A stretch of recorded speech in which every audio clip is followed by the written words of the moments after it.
বাংলায় একটি প্রবাদ আছে, পিপিলিকার পাখা গজায় মরিবার তরে।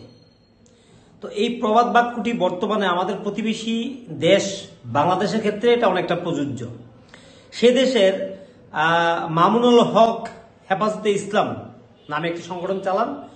তিনি বেশ কয়েকবার বাংলাদেশেরই হাসিনা যখন ক্ষমতায় ছিলেন তখন তিনি জেল খেটেছেন। তিনি নারী সংগঠিত ঘটনায় ওনাকে হোটেলে হাতে নাতে ধরা হয়েছে, সেই ভিডিওগুলি লাইভ এখন আমাদের হাতে রয়েছে। তিনি বাংলাদেশ থেকে ইন্ডিয়াকে হুঙ্কার দিচ্ছেন। সেই মামুনুল হক বাংলাদেশ থেকে হুঙ্কার দিচ্ছে ভারতকে।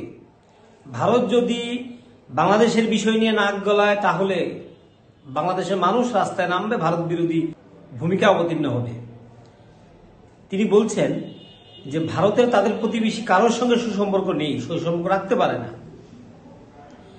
এবং আমরা আপনাদেরকে শোনাবো চিন্ময় কৃষ্ণ দাস প্রভু, যিনি গত কয়েকদিন আগে বক্তব্য রেখেছিলেন যে সামাজিক মাধ্যমে অথবা বিভিন্ন অ্যাক্টিভিটিজের মধ্য দিয়ে যে কোনো সময় বাংলাদেশ যে কাউকে রাষ্ট্রদ্রোহের মামলা এনে বা অন্যান্য মামলা এনে মামলায় ঢুকিয়ে দেবে, জেলে ঢুকিয়ে দেবে। অর্থাৎ সামাজিক মাধ্যমে কোনো ধরনের বক্তব্য যেন না রাখেন, সেই বিষয়ে তিনি বলতে চেয়েছেন। এবং তিনি কি বলেছেন সেটা আমরা শোনাচ্ছি।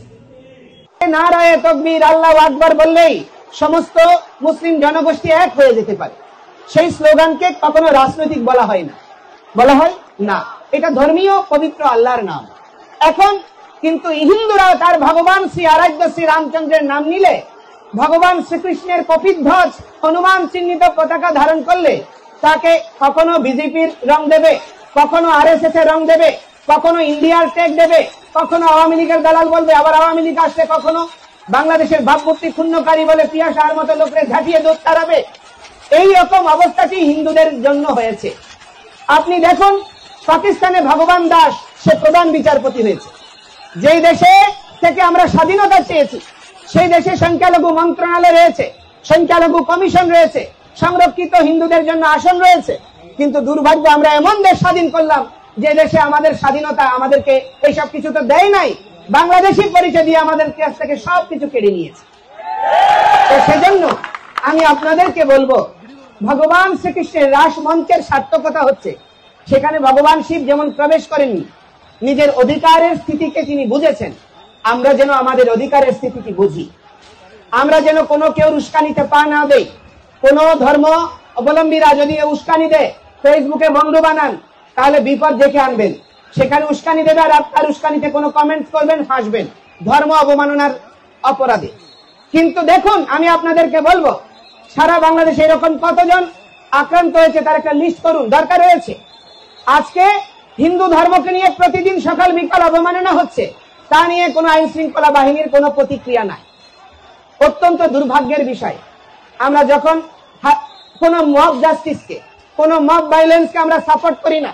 আমরা উৎসব মন্ডলের জন্য যেমন প্রতিবাদ করেছি, হাজারীগঞ্জের মতো ঘটনায় কিছু অতি উৎসাহী লোক যারা করেছে সেগুলোকে আমরা সাপোর্ট করি না। কিন্তু সেখানে হয়েছেটা কি, সেখানে সাধারণ হিন্দুদের মাঝে বহিরাগত প্রবেশ করে পুরো পরিস্থিতিটাকে জটিল করে আইন শৃঙ্খলা বাহিনীর উপর কেউ ইট পাটকেল ছুড়েছে। আর সেই ঘটনার পরিণতিতে নির্মম ভাবে অনেক সাধারণ হিন্দুরাও নিপীড়িত হয়েছে। আমরা চাই ন্যায্যতার ভিত্তিতে সত্যাসত্য বিচার করে যথোপযুক্ত ভাবে কেউ অপরাধ করলে সে দণ্ড পাবে। আর যে অপরাধী নয়, আজকেও হাসপাতালে এই করুণ দৃশ্য দেখে হৃদয় বিগলিত হয়েছে। মনা দাসের স্ত্রী, সে ক্যান্সার আক্রান্ত, তার একটা মাত্র ছোট বাচ্চা, তার স্বামী তার জন্য ঔষধ নিতে গিয়েছে, অথচ সেও এই মামলার আসামি হয়েছে। এবং দুর্ভাগ্যজনক, এই মামলার আসামিদেরকে 5 আগস্টের হত্যা মামলা সহ বিভিন্ন মামলায় আসামি করা হচ্ছে।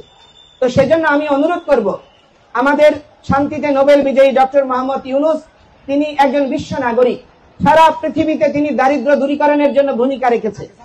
আমাদের হৃদয়ের দারিদ্রতা দূর করুন, আমাদের হৃদয়ের দুর্বলতা দূর করুন।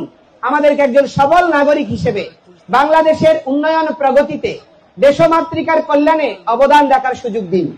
তাহলে বাস্তবিক ন্যায় প্রতিষ্ঠিত হবে। আর যতক্ষণ ন্যায় আর সাম্যতা আসবে না, শুধু সংবিধান পরিবর্তন হবে, আইনের সংস্কার হবে, এক সরকার যাবে আরেক সরকার আরো বেশি আগ্রাসী হয়ে আসবে। সেজন্য মানুষের মৌলিক চেতনার পরিবর্তন না হলে সব পরিবর্তন জ্বলে যাবে। সেজন্য আমি পরিশেষে আপনাদেরকে অনুরোধ করব, অনেক গভীর রাত্রি হয়েছে, ঐক্যবদ্ধ হন, বিভক্ত হবেন না। পূজা পরিষদ হন, ঐক্য পরিষদ হল, যত পরিষদ আছে, যত সংগঠন আছে, সব পরিচয় এর পরিচিতি আপনার নিজের মধ্যেই সীমাবদ্ধ রাখুন। আমরা চেষ্টা করছি, সাধুরা এক কাতারে এসছি, সব মঠ মিশন মতাদর্শ ভুলে আমরা এক জায়গায় আসছি, আমাদের সব যুবকেরা এক জায়গায় আসছে যারা প্রবীণ। আমি আপনাদের অবদানকে স্মরণ করি, শ্রদ্ধা করি, কিন্তু সেই অবদানের আভিজাত্যে, সেই অহংকারে বর্তমান বাস্তবতাকে অনুভব করে পরবর্তী প্রজন্মের জন্য একটি অনুকরণীয় দৃষ্টান্ত প্রতিস্থাপন থেকে নিজেদেরকে বিচ্যুত করবেন না। দয়া করে কোনো বিভাজনে সৃষ্টিতে সহযোগ দেবেন না। আমি আপনাদেরকে বলবো, এই রাঙ্গুনিয়ার সমস্ত মানুষেরা একত্রীভূত হন, সংঘ শক্তি যুগে জনা, এটি মহাপ্রভু শিখিয়েছেন। 300 কোটি, আমি বলেছি বলকালীতে 33 কোটি গোপী ভৌমলীলায়, টোটালি এই রাসনৃত্যে টোটাল 300 কোটি গোপী অংশগ্রহণ করেছেন। কত? কাকে ভালোবেসে? এক কৃষ্ণকে ভালোবেসে। কিন্তু দুর্ভাগ্য, আমাদের বাঙালি জাতি, আমরা কোন একক নেতাও বানাতে পারি নাই, আমরা হিন্দুরাও পারিনি আমরা এক আদর্শে উদ্বুদ্ধ হতে। সেজন্য আমি আপনাদেরকে বলবো, ভগবান শ্রীকৃষ্ণ যদি গোপীদেরা, যারা পরমহংস মুক্তাত্মারা, বিভিন্ন মতাদর্শের সবাইকে একীভূত করে সেই সম্যক রসতত্ত্ব রূপী ভগবানের সেবা সামীপ্য প্রদান করতে পারেন, সে অপ্রাকৃত সেবানন্দ দিতে পারেন, আমরা কেন একসাথে চলতে পারবো না? কমিটিতে দেখা যায় 10 জন 15 জন হইলে দলাদলি, গ্রুপিং। এই সব পরিত্যাগ করুন। সময় এসেছে নিজের অস্তিত্বকে রক্ষার জন্য। বিভক্ত হবেন না।